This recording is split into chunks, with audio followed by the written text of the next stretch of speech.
10 రాష్ట్రంలో విద్యుత్ పాలసీ లేకపోవడం దురదృష్టకరమన్నారు డిప్యూటీ సీఎం భట్టి విక్రమార్క. రాష్ట్రాన్ని బీఆర్ఎస్ సర్వనాశనం చేసిందన్నారు. త్వరలో కొత్త విద్యుత్ పాలసీ తీసుకొస్తామన్నారు. బీఆర్ఎస్ లో అవమానాలు భరించలేకే కాంగ్రెస్ లోకి వస్తున్నారన్నారు. మరో మంత్రి పొన్నం ప్రజలు కోరుకునే పాలన అందిస్తున్నామని చెప్పారు. జీవో 46 317పై ప్రభుత్వం కమిటీ వేయటం హర్షణీయమన్నారు ఎమ్మెల్సీ జీవన్ రెడ్డి.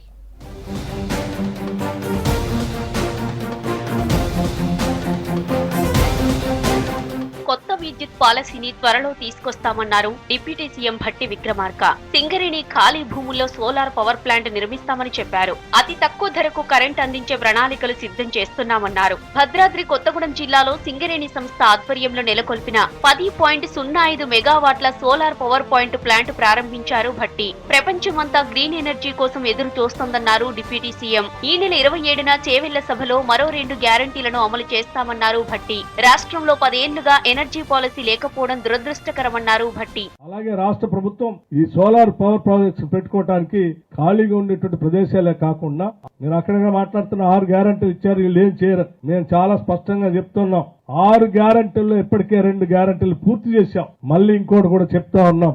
రేపు 27వ తారీఖు నాడు చేవెళ్లలో భారీ బహిరంగ సభ పెట్టి ఈ రాష్ట్ర ప్రభుత్వం మరో 2 గ్యారంటీల్ని ప్రకటించబోతా ఉంది.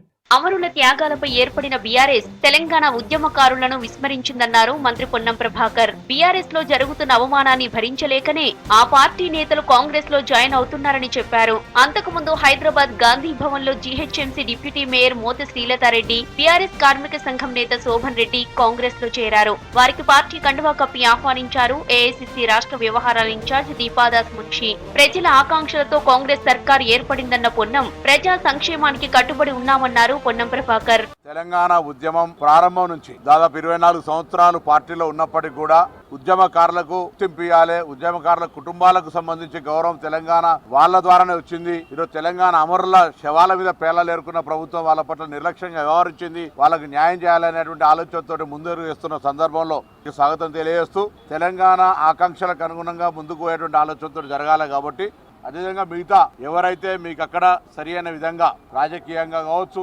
కాంగ్రెస్ పార్టీ చూపెడుతున్నటువంటి ప్రజా సంక్షేమ కార్యక్రమాలు కావచ్చు, తెలంగాణ పట్ల వీటన్నిటిని గమనించి నిర్ణయం తీసుకోవాల్సింది సందర్భంగా కోరుతా ఉన్నాను. ఆనాడు చట్టసభల్లో తెలంగాణ కోసం పోరాడింది కాంగ్రెస్ ఎంపీనేనన్నారు మంత్రి పొన్నం ప్రభాకర్. ఉద్యమ కాలంలో కాంగ్రెస్ పాత్రపై చిట్చాట్ లో ఆసక్తికర వ్యాఖ్యలు చేశారు. ఎఫ్డీఐ ఓటింగ్ జరుగుతున్నప్పుడు తాము ఓటేయబోమని చెప్పామన్నారు. తెలంగాణకు అనుకూలంగా నిర్ణయం తీసుకుంటేనే తాము ఓటేస్తామని చెప్పినట్లు తెలిపారు. సుష్మా స్వరాజ్ ను తాము ఒప్పించి బిల్లుకు మద్దతు పలికేలా చేశామన్నారు మంత్రి పొన్నం.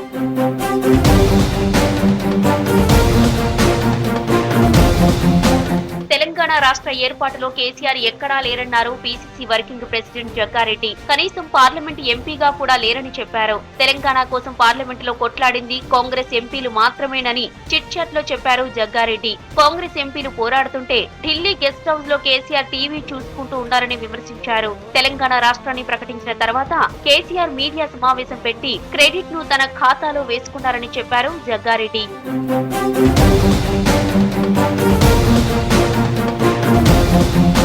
సంక్షేమానికి కాంగ్రెస్ కట్టుబడి ఉంటుందన్నారు ఎమ్మెల్సీ జీవన్ రెడ్డి. రాష్ట్ర ప్రభుత్వం జీవో 46, జీవో 317లను సమీక్షించేందుకు సబ్ కమిటీ వేయడం హర్షణీయమన్నారు. 317 జీవోతో ఉద్యోగులు స్థానికతకు దూరమయ్యారని చెప్పారు. ఉమ్మడి జిల్లా మొత్తం ఒక జోన్ ఉండేలా ఉంటే మంచిదన్నారు. ఏప్రిల్ చివరి వారం లోపు కమిటీ నివేదిక ఇస్తే సంతోషమన్నారు జీవన్ రెడ్డి. కాంగ్రెస్ పార్టీ ఎన్నికల ప్రణాళికలో పేర్కొన్న విధంగా ఈ 317 జీవోను సమీక్షించే విధంగా దానికి అనుగుణంగా ఉద్యోగ నియామకాలకు సంబంధించి జారీ చేయబడ్డటువంటి ఒక జీవో 46ను కూడా సమీక్షించడం జరుగుతుందని చెప్పని ఏదైతే కాంగ్రెస్ పార్టీ ఎన్నికల ప్రణాళికలో పేర్కొనడం జరిగిందో ఎన్నికల సమయంలో ఈ రెండింటిని సమీక్షించడానికి మరి నిన్నటి రోజు గౌరవ ముఖ్యమంత్రి రేవంత్ రెడ్డి గారు మంత్రివర్గ ఉపసంఘాన్ని ఏర్పాటు చేయడం హర్షించదగ్గ విషయంగా పేర్కొంటున్నారని చెప్పి అంటున్నారు. గాంధారి కిల్లా మైసమ్మ జాతరకు వచ్చిన భక్తులకు సకల సౌకర్యాలు కల్పించామన్నారు చెన్నూరు ఎమ్మెల్యే వివేక్ వెంకటస్వామి. శాశ్వత సమస్యలైన మంచినీరు, విద్యుత్ సౌకర్యం కల్పించేందుకు కృషి చేస్తామన్నారు. సీఎం రేవంత్ రెడ్డి దృష్టికి తీసుకెళ్లి గాంధారి కిల్లాను టూరిజం స్పాట్ గా ఏర్పాటు చేసేందుకు కృషి చేస్తామన్నారు వివేక్ వెంకటస్వామి. సరిగా అభివృద్ధి కాలేదు, ఇంకా ఎక్కువ అభివృద్ధి అయ్యే అవసరం ఉన్నది. మనం ఈ ప్రాంతానికి ఒక టూరిజం సెంటర్ చాలా మంది వచ్చి అడుగుతున్నారు సార్, ఇది టూరిజం సెంటర్ చేయాలి, ఈ ప్రాంతానికి మంచిగా చేసి మీకు ఈ జాతరకు మంచిగా వేడుకలు చేసుకోవాలని చెప్పి నేను ప్రయత్నం కాదు చేపిస్తా. రేపు నల్గొండ జిల్లాలో పర్యటించనున్నారు కోమటిరెడ్డి వెంకటరెడ్డి. పలు అభివృద్ధి పనులకు శంకుస్థాపన చేశారు. మంత్రి పర్యటన సందర్భంగా పోలీసులు టైట్ సెక్యూరిటీ ఏర్పాటు చేశారు. జాతర ముగిసిన మేడారానికి భక్తులు భారీగా తరలివస్తున్నారు. నిన్న దేవతలు వన ప్రవేశం చేయడంతో మహాఘట్టం ముగిసింది. ఇవాళ సమ్మక్క భర్త పగిడిద్దరాజు తిరిగి సొంత గ్రామమైన మహబూబాబాద్ జిల్లా పూనుగొండ్లకు చేరుకున్నారు. ఈ నెల 28న జరిగే తిరుగువారం పండుగ వరకు దర్శనాలు కంటిన్యూ అవుతాయి. ఎక్కడా ఇబ్బందులు లేకుండా జాతర నిర్వహించడంతో జాతర ఏర్పాట్లపై భక్తులు సంతోషం వ్యక్తం చేశారు.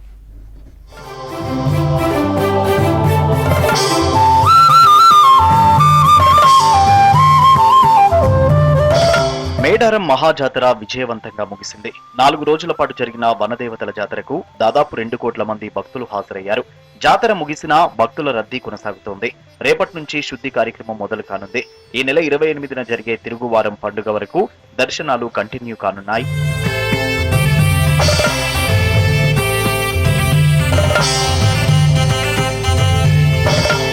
మేడారం జాతరలో కొలువుదీరిన సమ్మక్క భర్త పగిడిద్దరాజు తిరిగి మహబూబాబాద్ జిల్లా గంగారం మండలం పూనుకొండ్ల గ్రామానికి చేరుకున్నారు. పెనుక వంశీయులు, పూజారులు, గ్రామస్తులు గిరిజన సాంప్రదాయ పద్ధతిలో పగిడిద్దరాజుకు ఘన స్వాగతం పలికారు. సాంప్రదాయ పద్ధతిలో నృత్యాలు చేశారు గిరిజనులు. పగిడిద్దరాజుకు నీళ్లు ఆరబోస్తూ మొక్కులు చెల్లించుకున్నారు.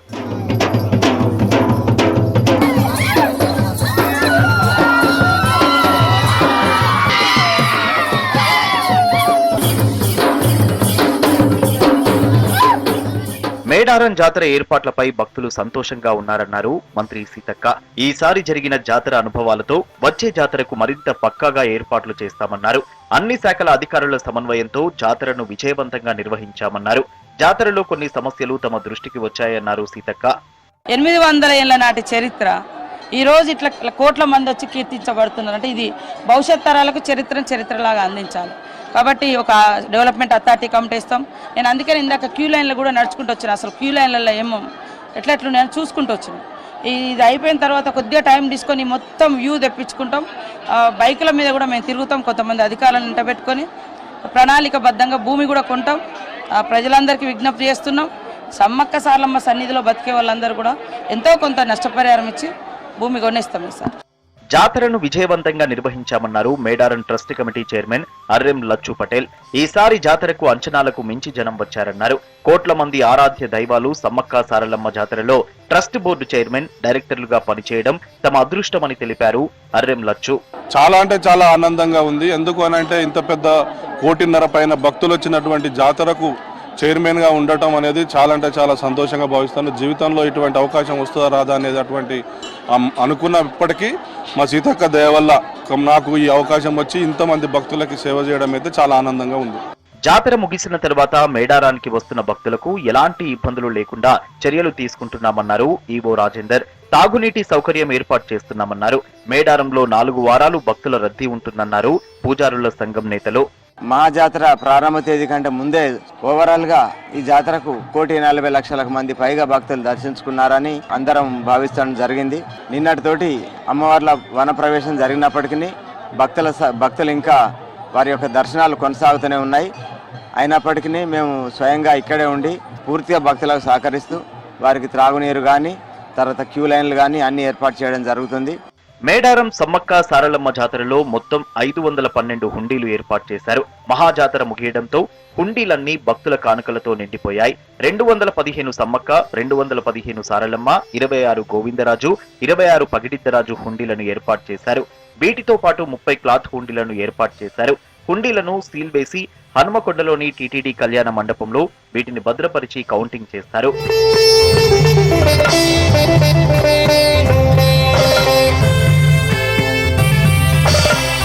జాతర ముగియడంతో శానిటేషన్ ప్రక్రియ మొదలు కానుంది. జాతర ముగియడంతో రేపటి నుంచి శానిటేషన్ పనులు మొదలు పెట్టనుంది అధికార యంత్రాంగం. దేశంలో అభివృద్ధి సంక్షేమ పాలన కొనసాగాలంటే బీజేపీకి ఓటు వేయాలన్నారు బీజేపీ స్టేట్ చీఫ్ కేంద్ర మంత్రి కిషన్ రెడ్డి. బీఆర్ఎస్ కాంగ్రెస్ పాలనలో ప్రజలకు న్యాయం జరగదన్నారు. రెండు పార్టీల వల్ల దేశానికి రాష్ట్రానికి ఉపయోగం లేదని విమర్శించారు. విజయ్ సంకల్ప యాత్రలో భాగంగా రాష్ట్రానికి జాతీయ నాయకులు క్యూ కట్టారు. తెలంగాణలో 17కు 17 సీట్లు గెలుస్తామన్నారు కమలం నేతలు.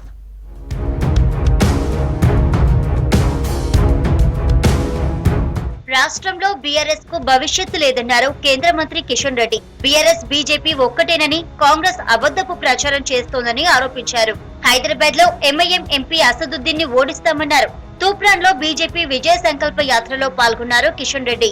తర్వాత గజ్వేల్ లోనూ యాత్రలో పాల్గొన్నారు కిషన్ రెడ్డి.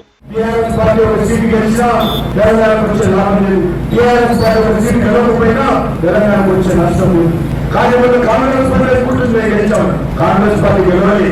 ప్రజలు కేసీఆర్ కుటుంబాన్ని ఓడించారు. కాంగ్రెస్ పార్టీకి టీఆర్ఎస్ పార్టీకి గెలాలి. ఈ ఒళ్ళు కూడా అభివృద్ధి పార్టీయే, ఈ ఒళ్ళు కూడా కుటుంబ పార్టీయే, ఈ ఒళ్ళు కూడా అహంకారపూరితమైనటువంటి పార్టీ. దశాబ్దాలు గడిచినా ఇప్పటికీ అణగారిన వర్గాలకు న్యాయం జరగలేదన్నారు కేంద్ర మంత్రి పురుషోత్తం రూపాల. ఇప్పటి ఏ ప్రభుత్వాలు చేయలేని రిజర్వేషన్లు, జమ్మూ కాశ్మీర్ లో ఆర్టికల్ 370 రద్దును బీజేపీ ప్రభుత్వం చేసిందన్నారు. పెద్దపల్లి జిల్లా రామగిరిలో విజయ సంకల్ప యాత్రలో పాల్గొన్నారు రూపాల.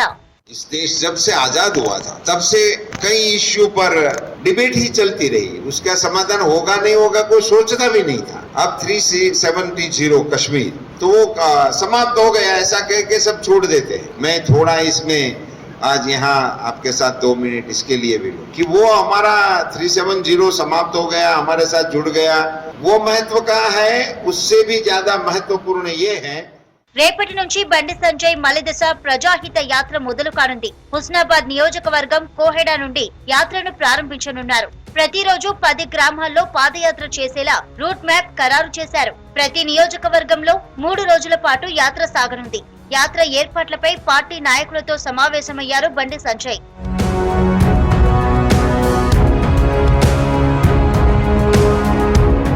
రాష్ట్రంలో 17 స్థానాల్లో బీజేపీ ఒంటరిగానే పోటీ చేస్తుందన్నారు మాజీ ఎమ్మెల్యే రఘునందన్ రావు. బీఆర్ఎస్ పార్టీతో ఎలాంటి పొత్తులు ఉండవన్నారు. కాంగ్రెస్ అసత్య ప్రచారాలు చేస్తోందని ఫైర్ అయ్యారు. మెదక్ జిల్లా నర్సాపూర్ లో బీజేపీ విజయ సంకల్ప యాత్ర విజయవంతమైందన్నారు రఘునందన్ రావు. భారతీయ జనతా పార్టీ ఒంటరిగా పోటీ చేస్తుంది, 17 స్థానాల్లో పోటీ చేస్తుంది. బీఆర్ఎస్ పార్టీతో ఎలాంటి పొత్తు లేదనేటువంటి వార్తల్ని రోజు చెప్తూ వస్తున్నప్పటికీ కావాలని రకరకాలుగా తెలంగాణ ప్రజల మనసుని కలుషితం చేసేందుకు బీఆర్ఎస్ 2-3 గెలవకపోతే కాంగ్రెస్ ఖతమవుతుందట, బీజేపీ గెలిస్తే కాంగ్రెస్ ను ఖతం చేస్తుందట అని ఈ రకమైనటువంటి కుట్రల్ని కొంతమంది మీడియా మిత్రులు రాయడం అనేది నిజంగా బాధాకరమైనటువంటి విషయం.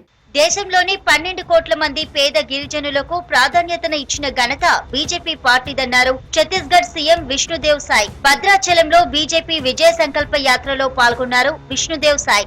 అంతకు ముందు భద్రాచలం శ్రీ సీతారామచంద్ర స్వామి వారిని దర్శించుకున్నారు.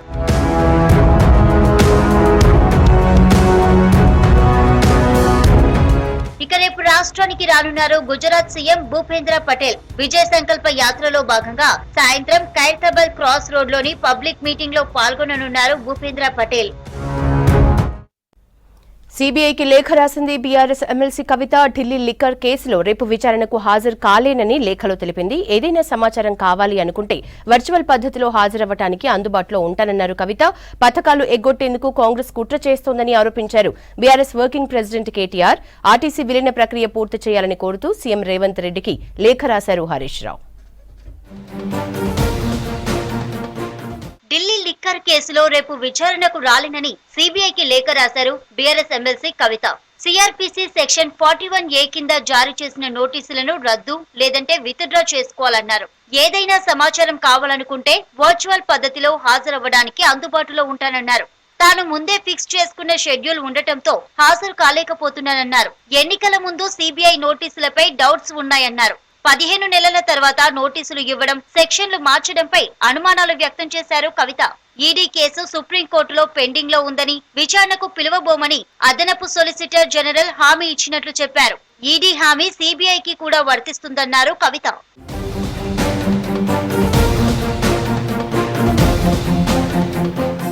కాంగ్రెస్ పథకాలు ఎగ్గొట్టే కార్యక్రమాలు మొదలుపెట్టిందన్నారు బీఆర్ఎస్ వర్కింగ్ ప్రెసిడెంట్ కేటీఆర్. నాగర్ కర్నూల్లో బీఆర్ఎస్ పార్లమెంటరీ ఎన్నికల సన్నాహక సమావేశంలో కేటీఆర్ మాట్లాడారు.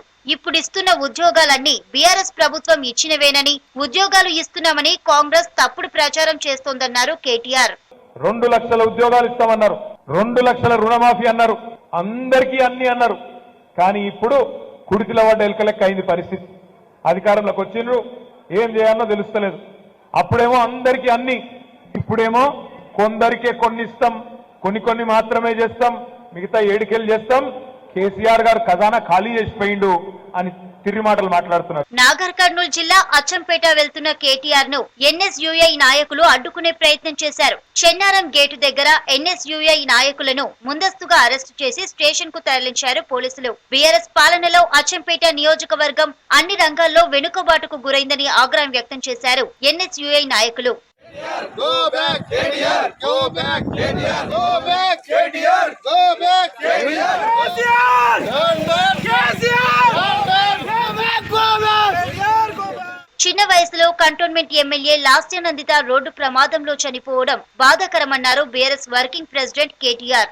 లాస్యా ఇంటికి వెళ్లి కుటుంబ సభ్యులను పరామర్శించారు. ఫ్యామిలీకి పార్టీ అండగా ఉంటుందని ధైర్యం చెప్పారు కేటీఆర్. లాస్యానందిత గారు రోడ్ యాక్సిడెంట్ లో దుర్మరణం పాలైన విషయం తెలిసి పార్టీ మొత్తం, అదేవిధంగా కంటోన్మెంట్ ప్రజలు మొత్తం కూడా దిగ్భ్రాంతికి, బాధకు కూడా అందరం కూడా లోనైనాం. నిజంగా కుటుంబానికి భగవంతుడు మనోధైర్యాన్ని ప్రసాదించాలని అండగా మేమందరం కూడా పార్టీ పరంగా అందరం కూడా ఉంటాం. ఎన్నికల ముందు ప్రభుత్వంలో ఆర్టీసీ విలీనంపై కాంగ్రెస్ హామీ అమలు చేయాలని సీఎం రేవంత్ రెడ్డికి లేఖ రాశారు మాజీ మంత్రి హరీష్ రావు.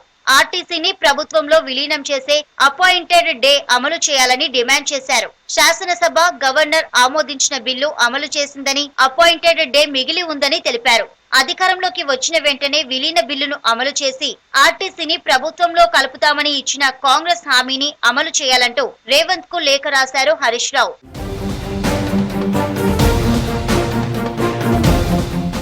రంగారెడ్డి జిల్లాలో బీఆర్ఎస్ పార్టీకి షాక్ తగిలింది. మాజీ ఎమ్మెల్యే తీగల కృష్ణారెడ్డి, రంగారెడ్డి జిల్లా పరిషత్ చైర్పర్సన్ తీగల అనిత హరినాథ్ రెడ్డి బీఆర్ఎస్ పార్టీకి రాజీనామా చేశారు. రాజీనామా లేఖను బీఆర్ఎస్ పార్టీ అధ్యక్షుడికి పంపించారు. పార్టీలో తగిన గుర్తింపు దక్కకపోవడంతోనే రాజీనామా చేస్తున్నామన్నారు.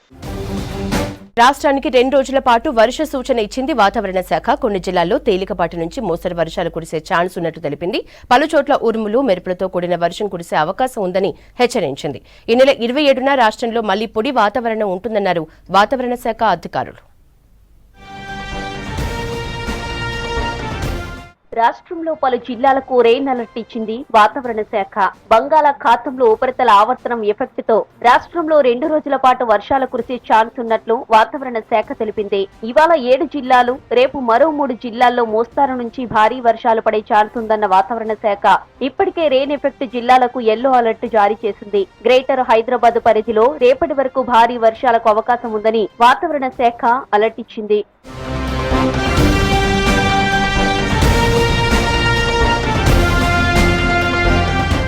తేలికపాటి నుంచి మోస్తారు వర్షాలు అక్కడక్కడ కురిసే అవకాశం ఉందన్నారు వాతావరణ శాఖ సీనియర్ ఆఫీసర్ శ్రావణి. ఉత్తర తెలంగాణలోని ఆదిలాబాద్, కొమరం భీం, ఆసిఫాబాద్, నిర్మల్, నిజామాబాద్, జగిత్యాల, వికారాబాద్, కామారెడ్డి జిల్లాల్లో జల్లులకు ఛాన్స్ ఉందని చెప్పారు శ్రావణి. మనకి 1-2 చోట్ల ఉరుములు మెరుపులతో కూడిన వర్షపాతం కూడా ఈ రోజు నమోదయ్యే అవకాశం అయితే కనిపిస్తుంది. ఈ రోజు వరకు మాత్రమే, అంటే వచ్చే 24 గంటల వరకు మాత్రమే ఇదే విధంగా ఉండే అవకాశం ఉంది. తర్వాత 48 గంటల్లో మనకి ఉత్తర తెలంగాణలో అక్కడక్కడ తేలికపాటి జల్లులు కురిసే అవకాశం అయితే కనిపిస్తుంది.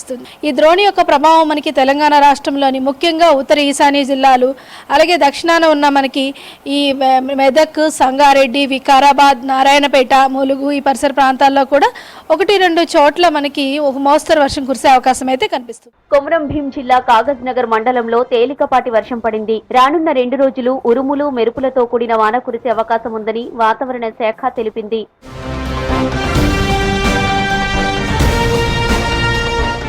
రాజన్న సిరిసిల్ల జిల్లాలోని పలు ప్రాంతాల్లో తెల్లవారుజామున జోరుగా వర్షం కురిసింది. వేములవాడలో ఉదయం వాన పడింది. నిజామాబాద్ జిల్లా భీంగల్ మండల పరిధిలో మోస్తారు వర్షం కురిసింది. పలు గ్రామాల్లో తేలికపాటి వర్షం పడింది. అటు మల్కాజ్గిరిలోనూ వర్షం కురిసింది.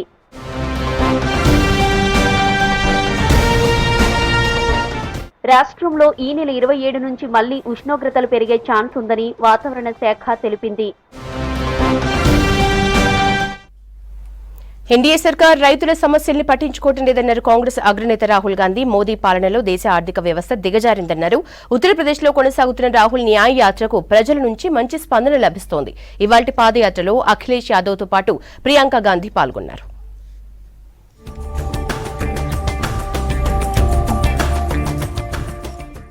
మోడీ ప్రభుత్వం పంటలకు ఎంఎస్పీ ప్రకటించకుండా రైతులను మోసం చేస్తుందన్నారు కాంగ్రెస్ అగ్రనేత రాహుల్ గాంధీ. గతంలో రైతులు ఆందోళన చేసినప్పుడు ఎంఎస్పీ తీసుకొస్తామని హామీ ఇచ్చారని గుర్తు చేశారు. రాబోయే లోక్సభ ఎన్నికల్లో మోసకారి ప్రభుత్వానికి ప్రజలు బుద్ధి చెబుతారన్నారు. ఇండియా కూటమి అధికారంలోకి వచ్చాక పంటలకు ఎంఎస్పీ ప్రకటిస్తామని హామీ ఇచ్చారు రాహుల్ గాంధీ. ప్రస్తుతం రాహుల్ న్యాయ యాత్ర ఉత్తరప్రదేశ్ లో కొనసాగుతోంది.